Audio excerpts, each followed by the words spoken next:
I don't just talk about other people's stuff, I also make my own. Books in particular. To date, I have 4 books you can check out on Amazon.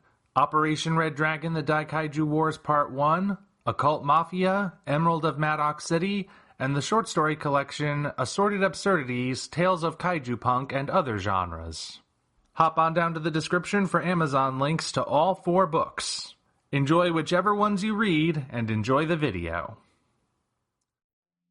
Top of the morning to you lads and lassies. Sure, me name is Omni Viewer, and welcome to Genre Bender's Obscurities and Flawed Gems, where we take a gander at the best stuff you never heard of.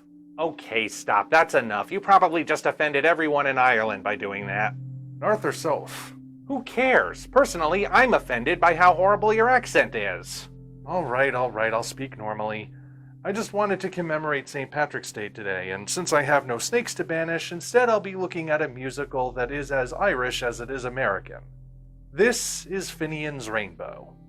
It's the late 40s, and 2 people from Ireland have just arrived in Rainbow Valley, Mississauga, Finian McLonaghan and his daughter Sharon. Finian has chosen this spot to live based on its proximity to Fort Knox, but he's not planning a heist. No, he already did that before crossing the Atlantic. Finian has in his possession a pot of gold that he snatched from a leprechaun, and he believes that if he buries it near the largest gold deposit in the most prosperous country on Earth, it will multiply and make him a millionaire. He just didn't count on being followed by the very leprechaun he stole it from. Og is his name, and he desperately wants the pot back because without it, he's turning into a mortal human. He's only got so much time before the change becomes permanent, and the pot's magic will run out if 3 wishes are made upon it. Even without this, Rainbow Valley has its own problems. The town is a mixed community of white and black folks living in harmony, which doesn't sit well with Senator Billboard Rawkins, a southern gentleman who is a product of his post-Reconstruction culture. Despite this, Woody Mahoney, the community's de facto leader, is working with his friend Howard to make the town properly wealthy by breeding tobacco with mint to make mentholated tobacco for sale across the nation. Yet despite successfully crossbreeding the plants, they can't figure out how to make them burn.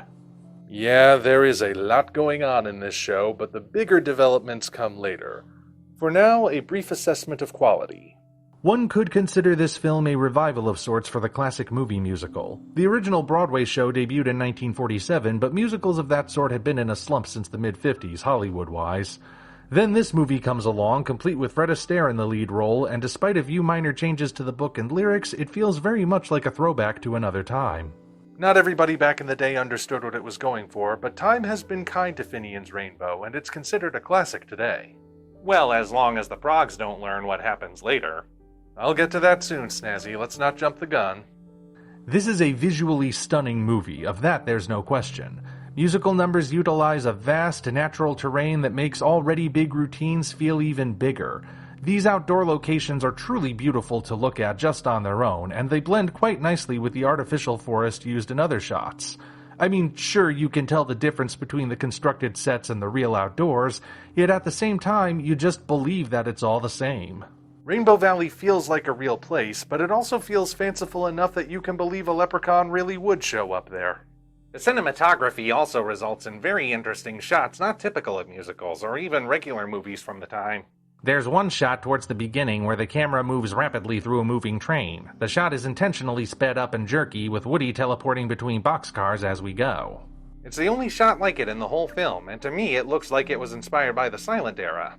Yeah, shots like this is how you know it's a Francis Ford Coppola picture. This being a Fred Astaire vehicle, you would naturally expect dancing, and the film naturally delivers. Now, Astaire was 69 when he made this movie, so he was unable to do the same level of fancy tricks and rapid footwork he was capable of in his prime. Still, he was ever the showman, and while he might not be dancing on the ceiling or on thin air, he still knows how to put on a show. From what I've heard, he wasn't a big fan of the widescreen format the movie uses. Thanks to how the top and bottom are cut off to make the effect, there are times that his feet aren't always in frame, which he hated because his feet were his greatest tool as a dancer. He blamed Coppola for it due to a misunderstanding, though it was really a studio mandate. Yeah, once you know to look for it, you will notice shots where Astaire's feet aren't entirely in frame, but I don't necessarily think it's to the detriment of the film. I mean, you never see my feet, and I'm doing okay. I would also be remiss if I didn't mention Barbara Hancock as Susan the Silent, a character who spends most of the movie without talking and so communicates through dance. Hancock was a trained ballet dancer, as if that weren't obvious from the way she moves or even when she's at rest, and her ability is on full display here. Her style is very different from Astaire's, but that just lends itself to the visual variety. At this point, I'm sure some of you are wondering if FINIAN'S Rainbow is actually about anything, or if it's just a little bit of escapism. Well, there are some elements that give it extra layers. The first and most obvious element is that this is a story about the American dream. The McLonagans come to America with the hope of achieving prosperity, or at least Finian does. Sharon is more there to keep an eye on him, given his advanced age and seemingly delusional view of the world. In that pursuit of prosperity, they wind up with a group of natural-born Americans chasing the same dream in a different way. Finian is counting on the magic of the old country to grant him wealth, while Woody and Howard are counting on science to give them an edge in a lucrative market. Neither party has it easy, though, but they are still optimistic enough to keep trying to the end. Interestingly, they aren't even motivated by greed, at least not purely. Woody's dream of a new type of tobacco isn't just for his own prosperity. The entire Rainbow Valley community is counting on him to pull through, for it will put them on the map and allow them to prosper as well, and he knows it. The pressure is on to make it work, which makes the frustration of constant failure even worse. In Finian's case, he does seem like a typical conniving mortal attempting to use magic for his own gain, but even early on we see hints that he's really doing this all for his daughter Sharon. Throughout the film, we see him taking various measures to ensure that she and Woody wind up together.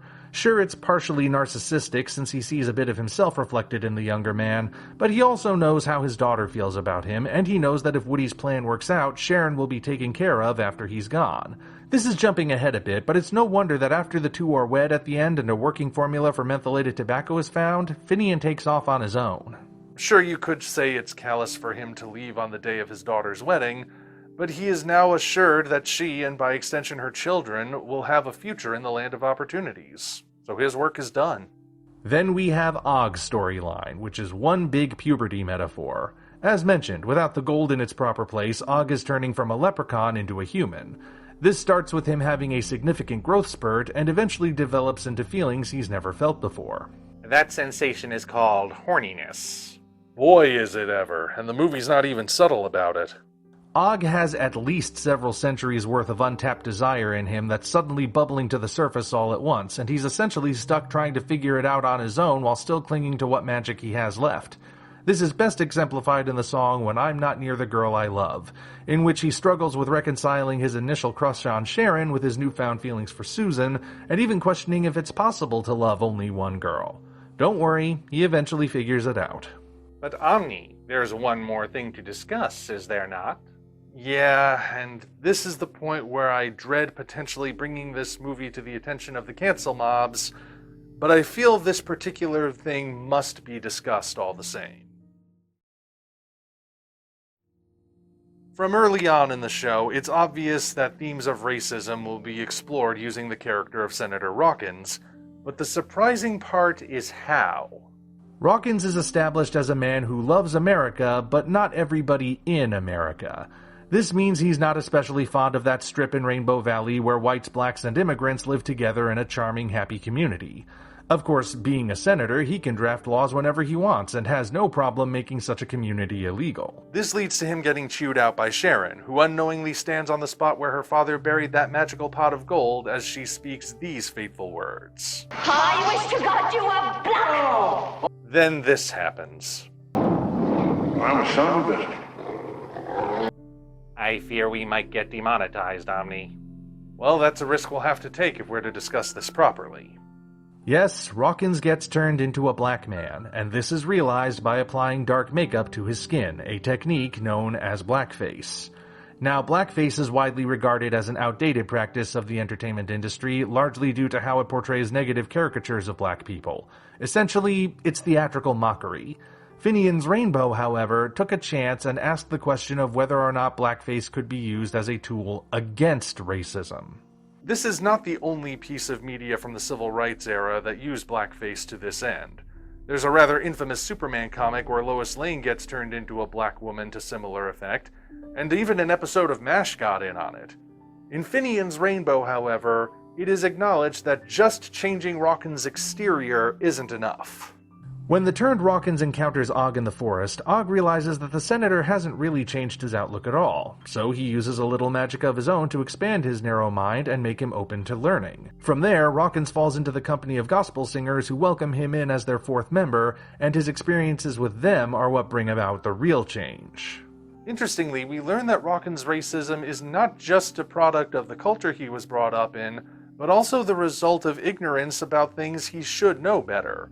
When asked if he's read the US Constitution, for example, this is what he says in response. I don't have time to read it. I'm too busy defending it. Later on, when the Gospeliers ask if he's ever heard of them, he gives this curious reply.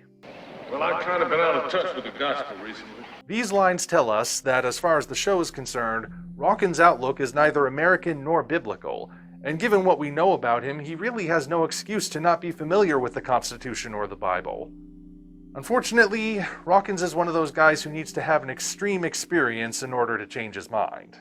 Just to play devil's advocate for a moment, let me ask the obvious question. Did this have to be done with blackface? As controversial as this is going to sound, I'd say the answer is yes. It's essential in-universe that people still recognize Rawkins even after his melanin increase. He isn't turned into a completely different person, his skin is just made darker. Now, what do you suppose the odds are that any production, cinematic or theatrical, could find a black man and a white man who look and sound exactly the same and are actors capable of playing the exact same character? It's hard enough finding identical twins of the same race who can act. Clearly, the more pragmatic option was to just use the same actor and darken his complexion with makeup. And what about the argument that this aspect shouldn't be in the movie at all? Well, to remove that aspect would require completely rewriting the second half of the show. After Sharon accidentally turns Rawkins black, she gets accused of witchcraft, and thanks to a local pre-colonial law that was never repealed, she can still be tried and executed for it. Finian strikes a bargain, convincing the authorities that Sharon can turn Rawkins back by sunrise the next day, knowing he can still use one of the remaining 2 wishes on the pot for that.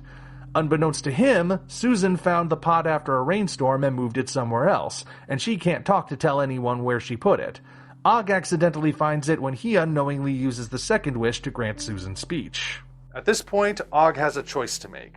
Does he abscond with the pot back to Ireland and maintain his immortality but leave Sharon to her dire fate? Or does he use the last wish to save her, thereby rendering it useless dross and sacrificing his immortality?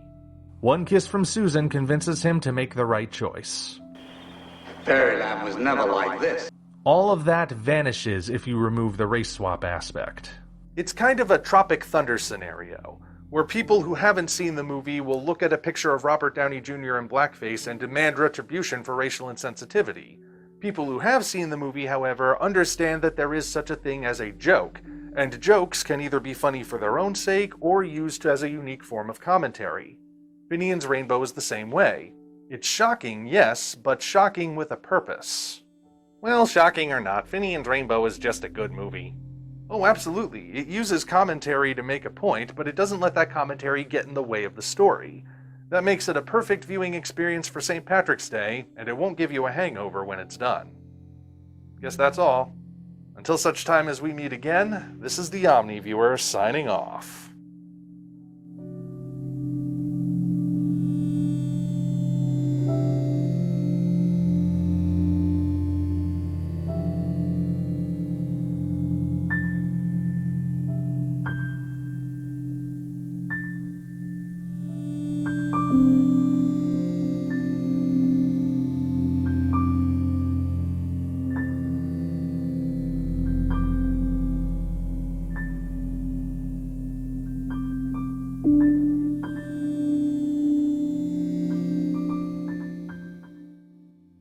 I have to commend you, Omni. You made it through the whole video without making a single Lucky Charms reference. Well, sure. I have to have some standards. Congratulations, you reached the end. If you enjoyed this video, you might want to consider supporting us on Patreon. Of course, the other way to support us is to go to Amazon and check out our books, Operation Red Dragon, The Daikaiju Wars Part 1, The Occult Mafia, Emerald of Maddox City, and Assorted Absurdities, Tales of Kaiju Punk and Other Genres. Also check the description for links to DeviantArt and other platforms we operate. Thank you all for watching. We'll see you next time.